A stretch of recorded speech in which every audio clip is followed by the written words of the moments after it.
of the game. He likes to think a bit, and he opens the game with 1 d4. It's always difficult to guess what Prag's first move would be because he can equally play e4 and d4. Both. Gukesh responds back with d5, super solid. c4. It's amazing how different openings sort of connect generations. I can very well imagine Capablanca and Botvinnik playing the Queen's Gambit declined um, more than 100 years ago, and now we have Gukesh and Pragg playing here. e6 played. Yes, this is the Queen's Gambit declined, and Pragg now has an option to respond with knight c3 or knight f3. Both have their pros and cons. Pragg goes knight to f3, and a normal move here is to get your knight out as well to f6 and get moving. Yes, Gukesh brings his knight out as well. Knight comes to f6. Both players have 2 hours on the clock without any increment to reach 40 moves, and after move 40 they have 30-second increment, and Pragg goes for g3, the Catalan.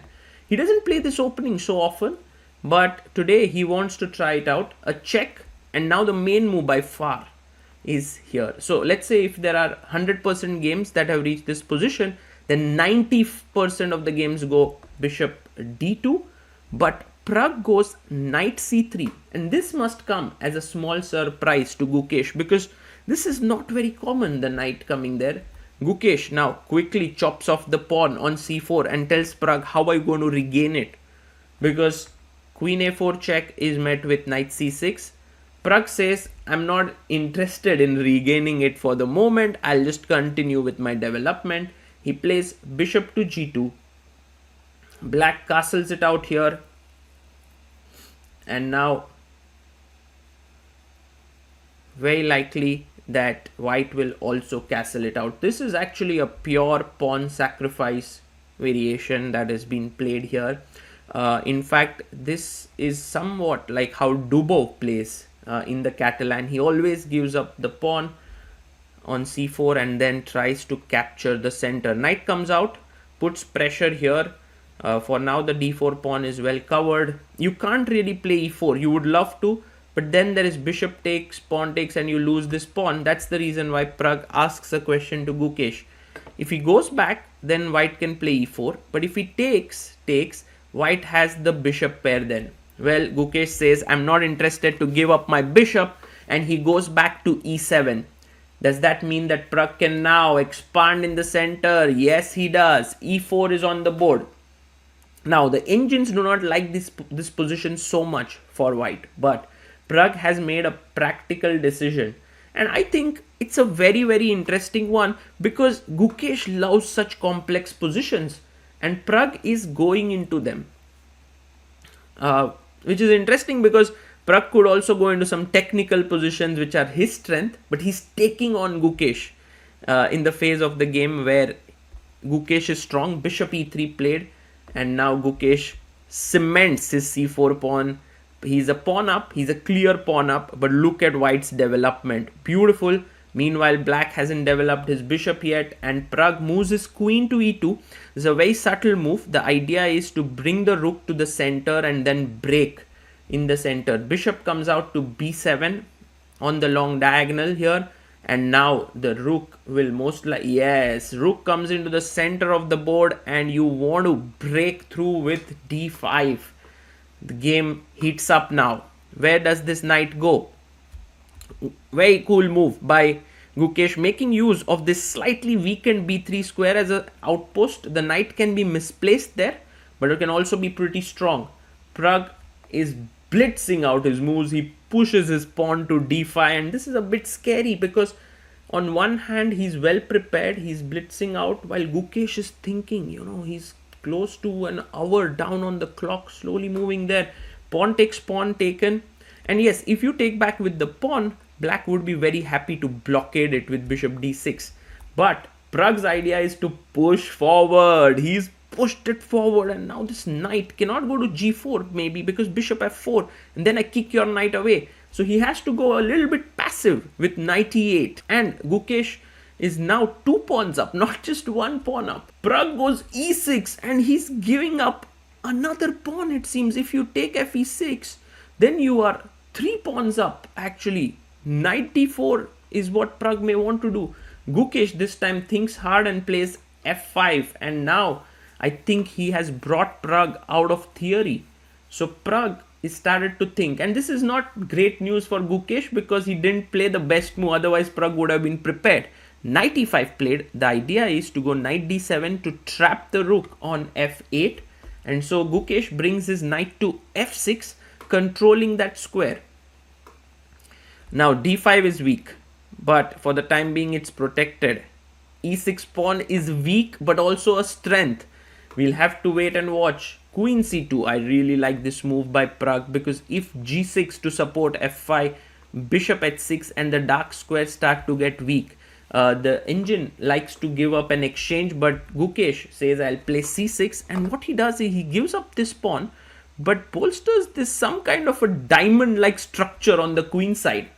I think Pragg happily goes in and chops off the f5 pawn.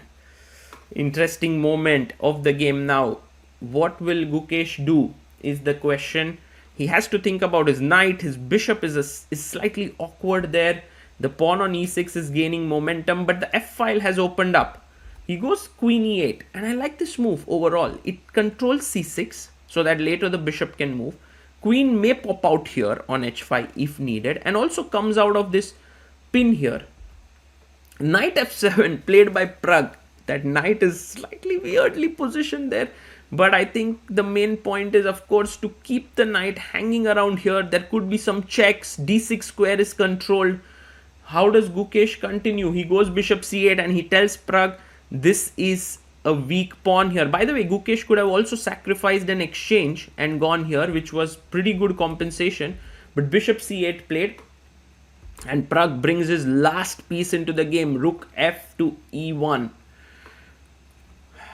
I feel that a sack on d5 is imminent. Like somehow you sack a rook, a knight, a bishop, I don't know, what do you sack? He goes knight b7, and I think the idea for Gukesh is to put his knight on d6. That is what he wants to do. Pragg goes bishop g5. Logical, because what Pragg wants to do, he wants to take, and then take, and just open up the entire center where black pieces are completely undeveloped. That is what he wants to do. He wants to just blast open that center. Rook a7. What a move by Gukesh. This rook is going to be useful on the 7th rank. How does he even come up with such ideas? Insane move, rook a7. Pragg says, well, I'm not impressed. I'm taking on f6 twice, and I think it's now time for him to sack on d5, maybe with the bishop more accurate, because then you can get your knight to d5. Yes, he takes it. Whoa. Wow. Now bishop takes c3 is possible. But he first takes in the center, cd5. I think it's time for the knight to jump in. Pragg's sacrifice has been very good. Takes. And now Gukesh has to worry about this. Also, his rook can be hanging in certain lines. You can see there Gukesh trying to focus both the players, giving it their all. Bishop e7. Now knight h6 check is an amazing move. If you take, I give a check. If king here, check and you lose the rook. But look at this line. If you go bishop g5, h4, knight c5, take, and rook swings in. That is why rook a7 was such a brilliant move. Pragg goes queen g4, and this is a mistake. It gives Gukesh a chance to come back, and knight d8. Fantastic move played by Gukesh, because now if knight h6 played by Pragg, king h8 is completely fine. And with time running low for Praggnanandhaa, he takes on d8. He takes it, but it seems like this is not going to help Pragg's chances because he's a piece down. Gukesh is simplifying. He's deciding what to take with. Taking with the queen is risky because the rook is opposite here. He takes with the bishop. There is no e7 because the queen is hanging, and Pragg instantly responds with queen d4, attacking the rook on a7. Where will the rook move? Well, Gukesh says, I'm not impressed, Pragg. I'm going here. Pragg moves the rook up. Rook e4. What is his idea? Where does he want to go? Maybe to g4 to attack g7 and threaten some attacks there. No, bishop f6 played by Gukesh. I think he understands that he's completely in control here because of this 2-hour rule with no increment. Players, of course, under tremendous stress not to lose on time.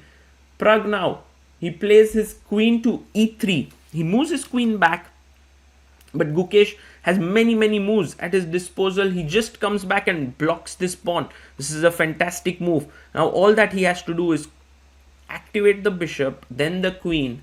h4 played by Pragg. You can see his pieces are all beautifully active, but one of them is missing. He's a piece down, and Gukesh is activating himself. Queen c6 played, and this rook is proving to be such a valuable asset on the 7th rank defending the bishop. Pragg pushes his pawn even further. h5, but now Gukesh, you can see how he just tries to focus and finds the best move. Bishop c5, attacking the queen. Queen moves, f2 is hanging, and now the queen has to go away. Where does it go? He goes queen g5. Now isn't f2 hanging? Even e6 is hanging. Many pawns and pieces are hanging here. It's just that Gukesh has to be careful about the time pressure here. Both players very low on time. Bishop takes e6 played. Gukesh says to Pragg, I don't see any tactics coming up here. I don't see how you're going to take advantage of the fact that my pieces are a bit hanging. Your knight is being attacked. What are you going to do? Well, h6 played by Pragg, but this rook, what a rook. It's not letting Pragg do anything there. h6, and now Gukesh can chop off the f2 pawn with his bishop, with his rook. Anything is fine. You can see Praggnanandhaa knows the writing is on the wall. Meanwhile, Gukesh, I love how he's so focused and calm in winning position. Something for all of us to learn from when we are winning. Not to relax there, because that is when your opponent is at the most dangerous phase in the game. And Gukesh has spotted the move. He wants to make it, but finally checking, not to make any blunders, because this might be a very critical moment in the game. He takes on f2. He takes rook takes f2. A fantastic move there. And now there's no way to save this game. The rook will move, check, queen will hang. Praggnanandhaa is checking if there are any final defenses in the position, but there seem to be none. Gukesh has managed to outwit his city mate Pragg, and maybe king h1, just move the king away, but then I bring rook f5 and Pragg resigns. Gukesh scores the win and takes the lead. A joint